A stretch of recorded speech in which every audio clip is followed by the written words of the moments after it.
Catherine has been spearheading this, as we said. She's an amazing, impressive background and bio, working as Assistant Secretary of Housing and Urban Development. She's been in Wall Street. She's run amazing, top-notch hedge funds. But whether you like Wall Street or money or not, she is an expert in a lot of those things. Extremely qualified on following the money, because she did it and still does it for a lot of subscribers with the Solar Report. So, jumping now into the discussion she had with Dolan. Here's a great interview she had with Dolan. It's in the show notes. Everyone wants to listen to it full length. Please, I highly recommend it, checking it out. Just them going more into the minutia and the details of this missing money, where it goes, a lot of the key things we touched on last episode. This is an extension of that, really just diving deep into it. So they're going to dive into more just specifically this 21 trillion and how they calculated this and where it's going. The hard part for many people to realize, if there's 21 trillion missing, how come I didn't notice? 21 trillion, that's the big thing. So I remember 2001, this was just before you and I got to know each other, but That was when famously Donald Rumsfeld, then Secretary of Defense, in the summer of 2001, the Bush people were brand new in the White House. You could say they had no skin in the game in reporting all of these discrepancies because they were new. So he goes to Congress and then reports to the House Armed Services Committee $2.6 trillion that were undocumented expenditures, or however and then by September 10th, it became $2.3 trillion, and then boom comes September 11th. Well, it's interesting because I was working with a reporter on a big cover story about the missing money. Right. And it was going to publish the Friday after 9/11. And the day before, Rumsfeld came out and did what we assumed was a modified hangout. There's 2.3 trillion missing from the Pentagon, and it's terrible, this and that. And we thought, it's funny, I talked to the reporter that afternoon, and I said, nothing's going to stop this story from going mainstream now. Well, of course, the next day was history. And the number then, in fact, was 4 trillion, because you have 1.1 trillion either the year before or after. And I remember when you and I first talked, we talked about 4 trillion and thinking that was so big. And every time I see you, it just keeps getting bigger. Well, but like the Pentagon's budget for 2001, I remember this, was $310 billion. Right. So 2.3 trillion is almost 8 times that amount. So one thing I've always wondered is how do you lose 8 times your annual budget? If I'm right, the total tax take from Americans was 1.6 trillion. So you're losing more than 100% of the taxes that the American people paid. All right. So you start to realize 100% of the taxes, you're hearing these numbers, I think it's 10 times our defense budget. And it's a critical thing for people to understand, because it helps to validate the assertion made by Catherine that we live really in an open economy. We don't have actually a closed economy, which is what I was taught in college in economics. Most people think we have, but it's this idea that we actually have sort of a window open, metaphorically speaking, and money is just flying out the window as you're driving, right? So where is all this money going? Because if it was 21 trillion being directly coming right back into our economy, we would have hyperinflation. We'd have like a Zimbabwe type scenario, right, where money basically becomes almost useless because it's so inflated. Mm-hmm. So it's clearly being spent, and there's these sneaky ways they can get it back into the economy and benefit from creating the tech and reverse engineering and then introducing it. A lot of people say early things like Teflon and microwaves and certain laser and all these things, the word on the street was potentially it was actually reverse engineered tech from something more advanced. I don't know if that's true, but that's sort of one way it could be reintroduced. There's a lot of fancy financial ways you can reintroduce it, but the bottom line is they are spending this money. 21 trillion is not just sitting there. And that type of money, like we said in the last episode, is not just you buying a new yacht or a nice little estate offshore. This is serious, like a whole new department of defense type money, an entire, what they would call a breakaway civilization or an entire deep state. It's this unaccounted world that has this an insane amount of budget going to it and this really shady way of getting access to the funds and being able to say, screw off when somebody like a president even says, hey, what's really going on over here? I heard some rumors. You're on a need-to-know basis, or even to where security clearance and presidents are sometimes denied. Famously, George Bush Sr., I think said you got to get the approval from the Library of Congress. He might have said that to Clinton or Carter. Carter, the governor of Georgia, graduate from Annapolis, is really only seeing a weather balloon. A weather balloon? Are we back to Roswell in 1947? Weather balloons don't change color. Weather balloons don't hover. Weather balloons aren't that big. This was big. They rise, and they don't stay in the sky. Jimmy Carter didn't see a weather balloon. At the time, there is no official explanation given for what Jimmy Carter saw. Even though he can't prove it, the experience of the sighting stays with him. Jimmy Carter is running for president, and he's asked on the campaign trail, Governor Carter, will you tell the truth to the American people about UFOs? And Jimmy Carter says, yes, I will. He's going to reveal the truth. In 1977, when Carter wins the presidency, he directs the CIA to release top-secret reports on UFOs and extraterrestrial life. The CIA refuses. Just flat out say no to the president, that's really something.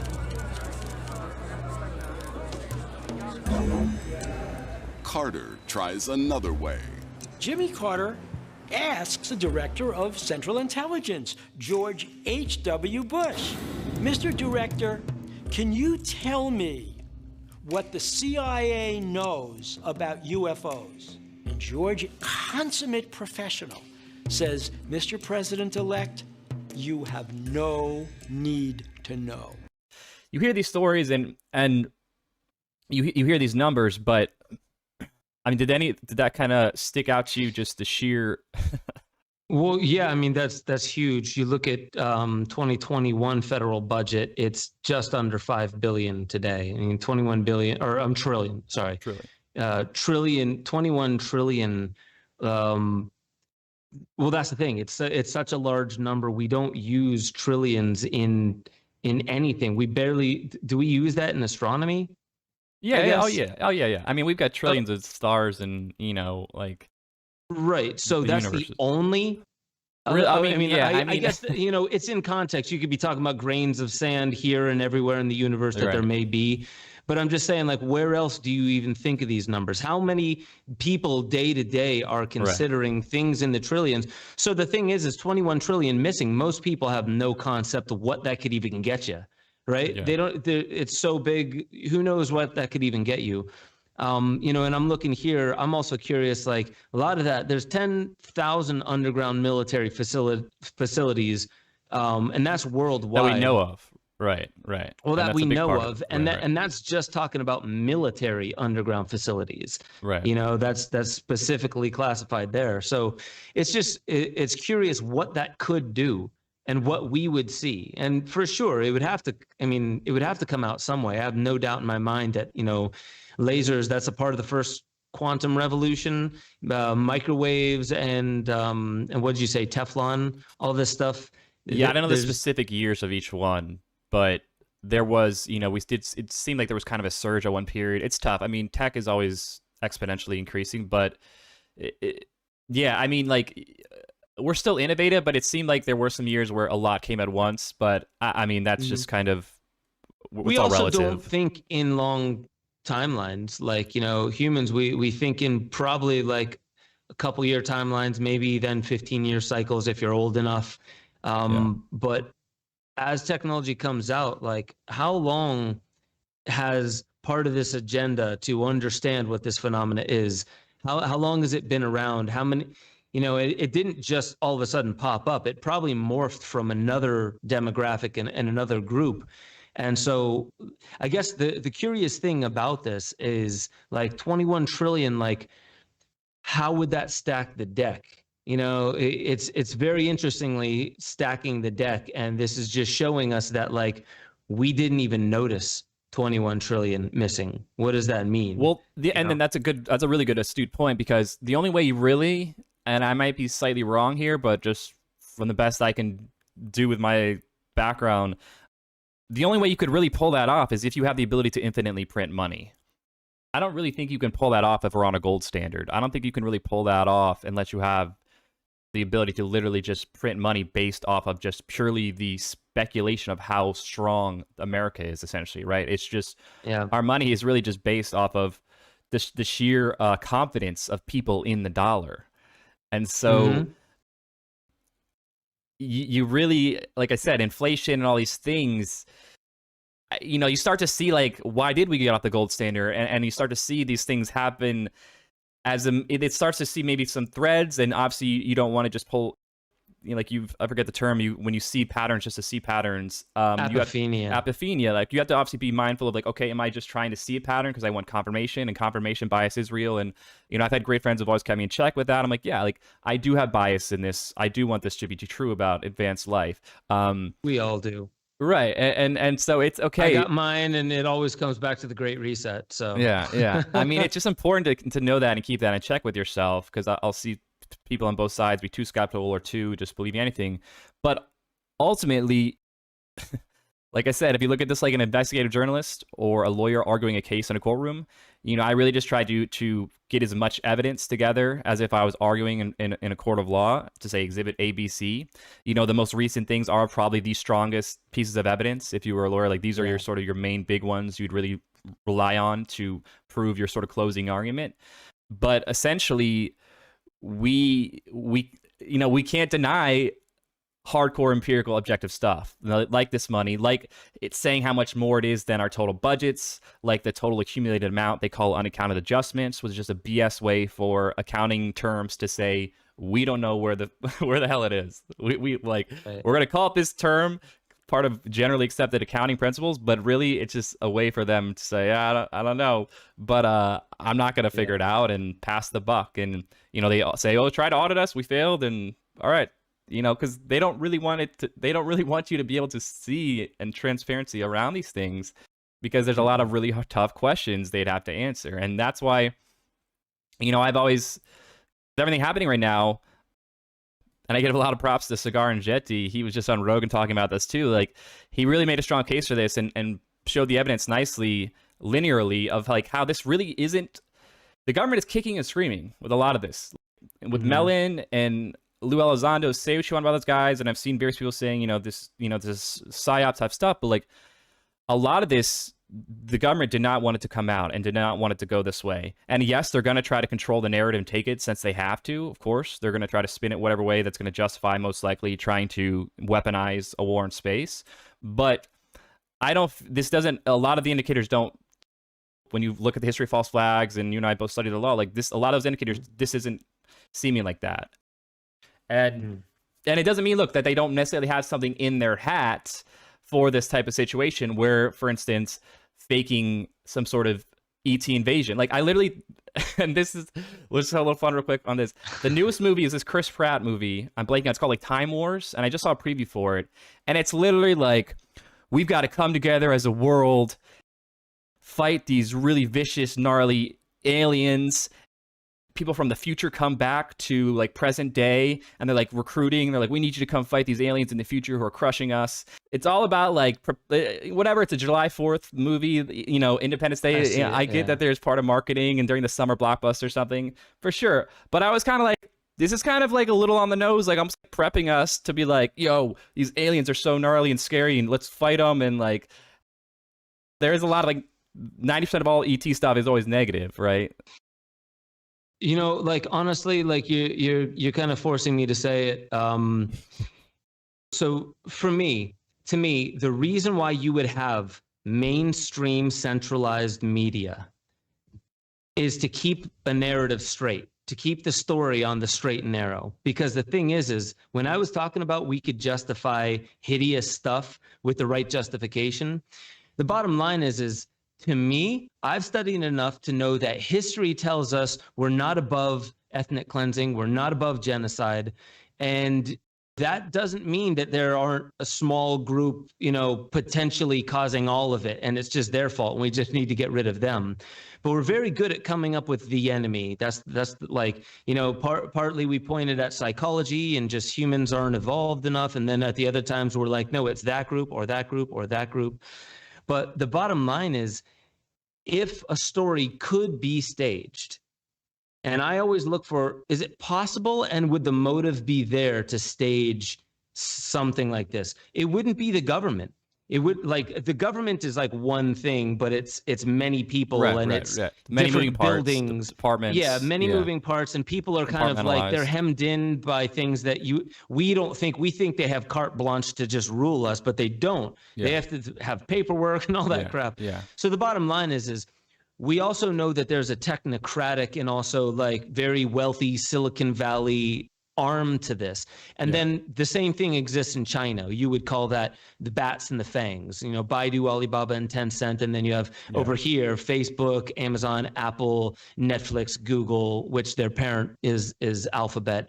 So like power is distributed. There are many factions of power, but the bottom line is like, to me, when you're saying like with the Time Wars thing, and we need help defending ourselves against this other threat, whether it be external aliens or we got hacked to death and our entire infrastructure shut down, and we went 3 weeks during the hottest weeks of summer without, you know, any food, any water, any fuel moving around, and people went into pandemonium. The whole tangent I'm going into is the mainstream media. Their job is to hold the narrative. Here's who to blame. Here's how you distribute the liability, all the anger you're feeling for this, you know, insane thing that just happened to us. Here is where you can direct that. Yeah. That's why I don't trust mainstream media, is because it's so organized that when something like this is coming out, I'm like, there is an angle. No matter what, there is an angle. It like there's something that it is supporting, and it bothers me when I can't pinpoint what it is. And so really the best tool that I've come to find is like, okay, keep following the research as much as you can. And then also always at the same time, practice all the unconditional love, all those things that are timeless. And then there's the timely things that need, you know, all the nuts and bolts and the evidence that we need to dive into that we're going to now that we're done with this tangent. No, I feel you. With Catherine Austin Fitts. But like, that's kind of, this is where my mind like does not stop. I'm not convinced about anything, and I'm very skeptical, but I'm also not beyond believing that any of the possible belief categories could be true. Yeah. So like that's just my way of saying we need to stay. It's the Buddha Eightfold Path, right? Right thought, right thinking. It's having that sort of moderate, balanced perspective. Right. Because I feel like something big is coming. Like I feel like something big is coming, and that's why I want to say this. Yeah. And you know, I guess the grand point, if I could, you know, make it succinct, so we can get back to Catherine Austin Fitts, is like, as we hear narratives on who to blame for what's happening and what is to come, keep mindful that the heart never wants to find more reasons to hold hate. It doesn't. It can be. The brain can be brainwashed into thinking it, and then sometimes the heart is held captive by that.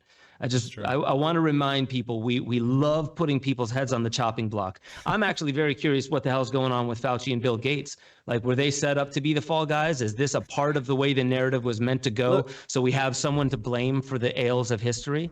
I don't know. Like, we know in history, a good scapegoat, they never try to let go to waste. We know in history we had the Colosseum, and people love blood sports. You could argue the NFL is kind of the modern day version of that. And look, I don't mind watching a good NFL game, but like, let's be honest, when we're tapping into our primal root instincts of like, yeah, I just want to see like a hard hit or something. and so like, these are also distractions though. Let's be mindful. It's like, cool. Yeah, I'm being distracted right now. I'm accepting that. I'm owning that. Yeah. But all at the same time, it's not going to mean I'm not going to still hold truth to the fire and do, you know, when I'm not watching football, then I'll check out some documentary, some cool, you know, person I like in independent media. So you can have balance, and I've never been like extreme of one or the other, but but everything's cyclical, man. Everything, it is very cyclical. And right now though, that's the big thing, where is this a new cycle? Is this going to be the start of a new cycle? So in this, and Dr. Skidmore hears me and he says, well, she must be wrong. You know, it's too big. It's too big a number. So Lee Camp in his presentation said, you know, the total stock market is 30 trillion. How can, you know, this is 2/3 of the entire global stock market.